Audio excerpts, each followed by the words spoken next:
제가 요즘 상파울로에 있는 가정들 회복을 위해서 기도하면서요, 그런 생각을 했는데, 집에 들어가기 싫어하는 사람들이 식구가 있을 때 가정에 문제가 있다. 그런데 집에 들어가기 싫어하는 이유는 세 가지지요.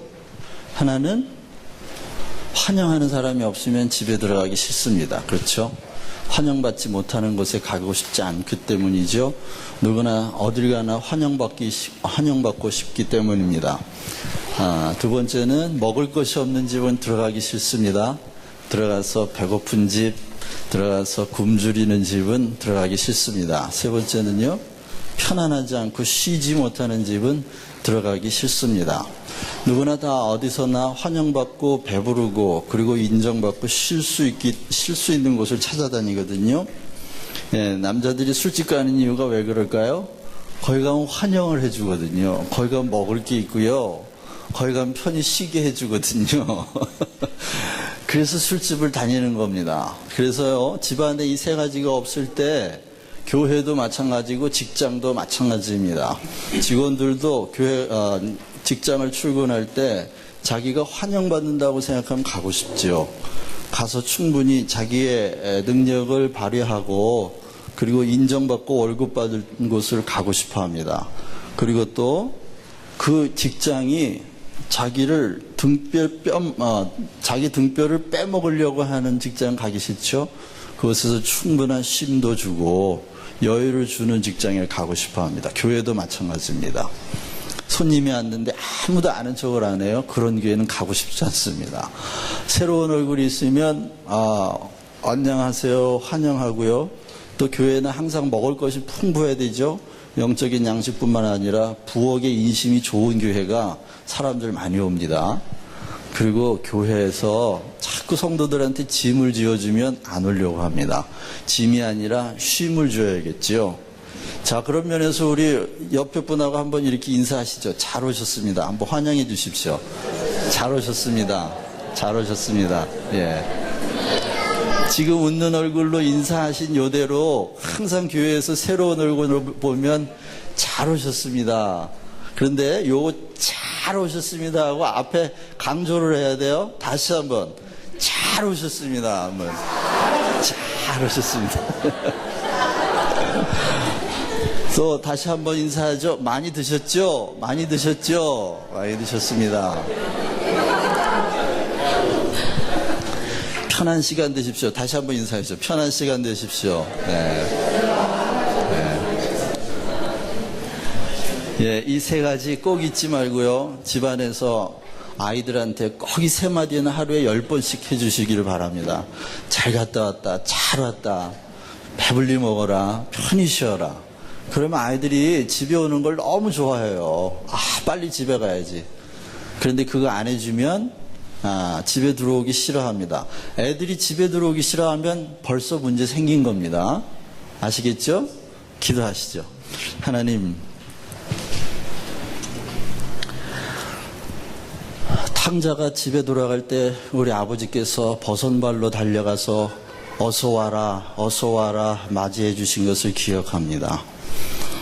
하나님, 그 못된 아들이 돌아왔을 때 아버지께서 잘못을 묻지 않고 양을 잡아라 하고 아들의 굶주림을 배부르게 채우셨던 것을 기억합니다. 하나님, 아들이 아버지께 아버지 전 죄인입니다. 입술을 열지도 못하게 주님 막으시고 반지 끼우시고 신발 신기시고 옷 입히시면서 하나님, 그 아들 잘 왔다. 여기가 내 집이다. 편히 쉬어라 말씀하셨던 우리 아버지의 마음을 기억합니다. 주님이 우리를 그렇게 맞이해 주셨는데 하나님, 그 사랑받고 지금까지 잘 살았는데 어느덧 우리 입술에서 어서 오십시오. 많이 드십시오. 편히 쉬었다 가십시오. 이렇게 환영하고 쉼을 주고 참 배불리 먹이는 일이 참 인색해졌습니다. 하나님 아버지, 저희들 마음 다시 훈훈하게 녹여주시고 어서 와라, 많이 먹어라, 편히 쉬어라 말씀하시는 우리 주님의 그 마음 날마다 본받아서 누구를 만나든지 환영하고 배불리게 하고 쉼을 주는 저희들 되게 인도해 주시기를 간절히 바라곤 합니다. 하나님, 저희들 오늘 생명 아카데미 6번째 강의 첫 과목을 마치려고 합니다. 주님 도와주셔서 마무리 잘 할 수 있도록 주님이 함께 해주시고, 또 부족한 입술에 하나님께서 말씀을 물려주셔서 듣는 자와 전하는 자가 우리 주님의 은혜 가운데서 큰 쉼을 얻고 돌아가도록 인도하여 주시옵소서. 감사하고 예수님 이름으로 기도합니다. 아멘. 말씀드린 대로 생명 아카데미 이제 6번째 시간이 되면서 첫 과목을 오늘로 마칩니다. 성경, 복음, 교회, 그리고 믿음의 구조가 서로 같다 하는 말씀을 드렸고요. 그리고 바퀴 속에 바퀴, 다이나믹스 안에 다이나믹스가 있는 것처럼, 생명이 생명을 낳는 것처럼 4개의 바퀴를 여러분들이 보셨습니다만은 그 한 바퀴 안에 다른 바퀴가 다 들어있는 겁니다. 아시겠죠? 예수 그리스도의 이름이라는 바퀴 속에 성령의 바퀴, 제자 삼기의 바퀴, 그리고 선교의 바퀴가 다 들어있고요. 각각 4개의 바퀴이지만 에스겔서 1장 그리고 10장에 나오는 바퀴 속의 바퀴, 생명 안에 생명이 있는 것처럼 그 모든 바퀴는 서로 안에 내포하고 있다고 생각하셔야만 합니다. 그리고 너무나 간단한 구조를 보여드렸습니다마는 이것이 성경에 나오는 구조이고 우리 교회의 구조이며 복음의 구조이고 우리 믿음의 구조이기도 합니다. 오늘은 마지막 시간 믿음의 구조를 그런 같은 성경의 구조의 맥락에서 보면서, 마지막 강의지만 아주 심플하고 간단한 것이지만 굉장히 중요한 강의입니다. 오늘은 굉장히 중요한 강의로서 여러분들이 귀를 기울이시고 잘 들으셔야만 합니다. 이 구조는 다 자동차의 구조라고 말씀드렸어요.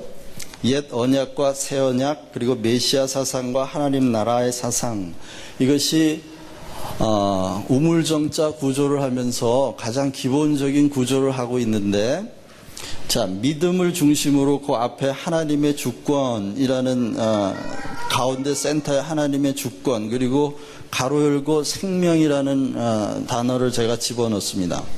하나님의 주권, 하나님의 주인 되심, 또는 하나님의 뜻에 의하여 만물이 섭리되는 사상을 하나님 주권 사상이라고 말합니다.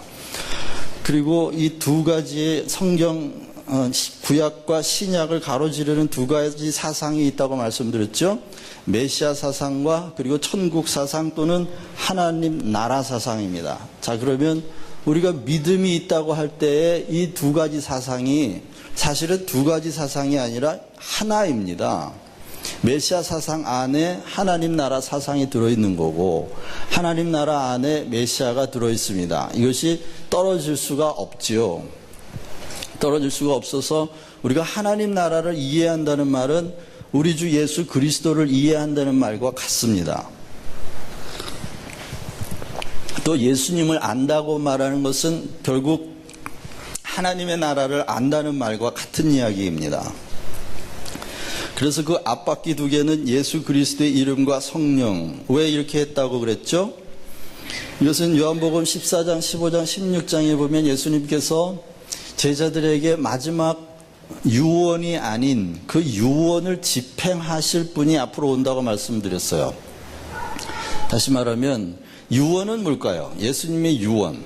예수님의 유언은 히브리서 9장에 나옵니다. 새 언약이 바로 예수님의 유언입니다. 새 언약은 뭐죠?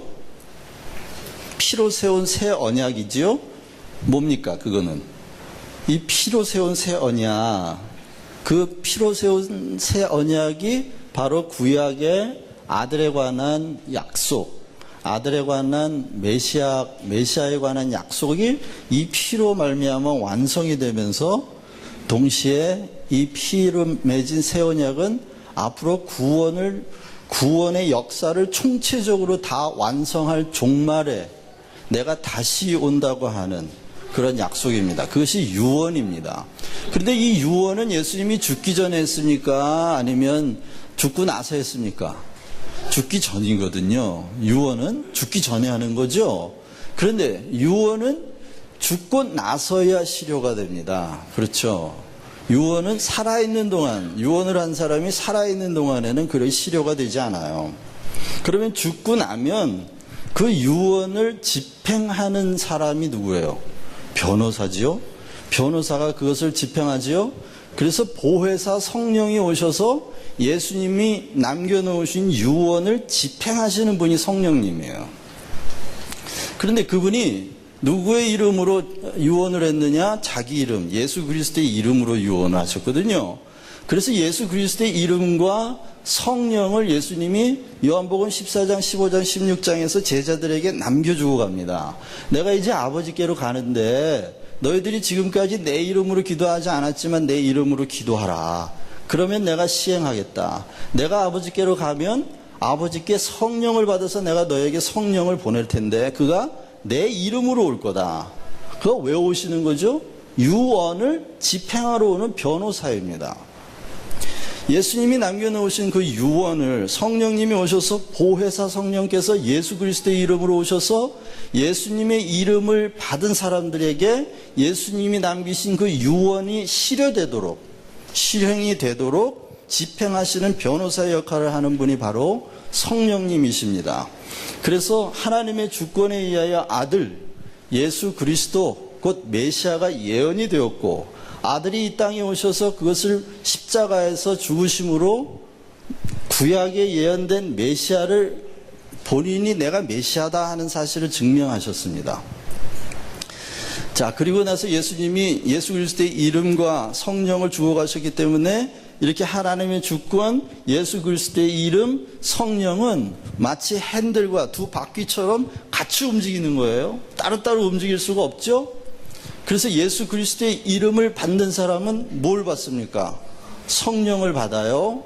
성령을 받아요. 그래서 그 성령님이 오셔서 예수님의 유언을 집행하는 거예요. 그 새 언약을 그 사람에게 적용시키는 거죠. 그 새 언약, 다시 말하면 예수 그리스도의 이름을 받으면 피로 이루어진 구약의 언약들, 그게 다 성취됐다. 예수님이 그래서 십자가에서 뭐라 그러셨어요? 다 이루었다. 이루었다. 아들에 관한 약속이 지금 이 순간에 다 이루어지고 있다. 그 말입니다.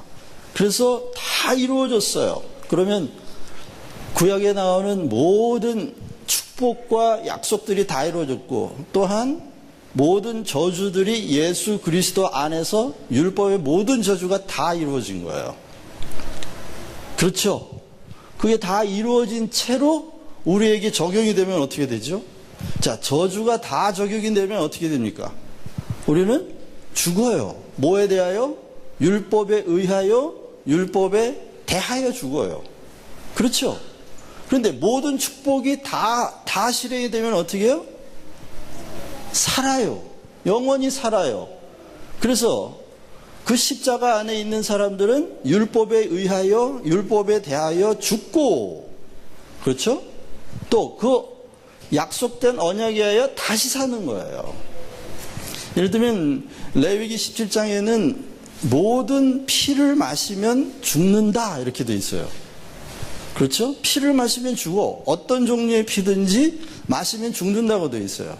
그런데 요한복음 6장에는 예수님이 내 피를 마시지 않는 자는 나와 상관없다. 영생 없다라고 말씀하세요. 자, 그러면 구약에는 먹으면 죽는다. 신약은 먹어야 산다. 뭐가 맞아요? 충돌하잖아요, 지금. 구약은 먹으면 죽는다. 신약은 예수님은 먹어야 산다. 이게 충돌되는 게 아니라 생명사상 안에서 만나는 거죠. 먹으면 어떻게 해요? 예수 그리스도의 피를 먹으면 율법에 의하여 죽어요. 그리고 예수님의 새 언약에 의하여 다시 살아요. 이해가 가세요? 그래서 성령이 오시면 성령을 받았다는 얘기는 이미 예수님의 말씀에 의하여 구약 율법에 대하여 죽는 거예요. 성령이 오시면. 죽고 예수님의 새 언약에 대하여 다시 사는 거예요. 죽고 산다 말이죠. 그걸 뭐라 그래요? 거듭난다 라는 겁니다. 거듭난다. 여러분들이 이런 사상들이 우리 복음 안에 아주 정교하고 아주 정밀한 논리로 들어있다는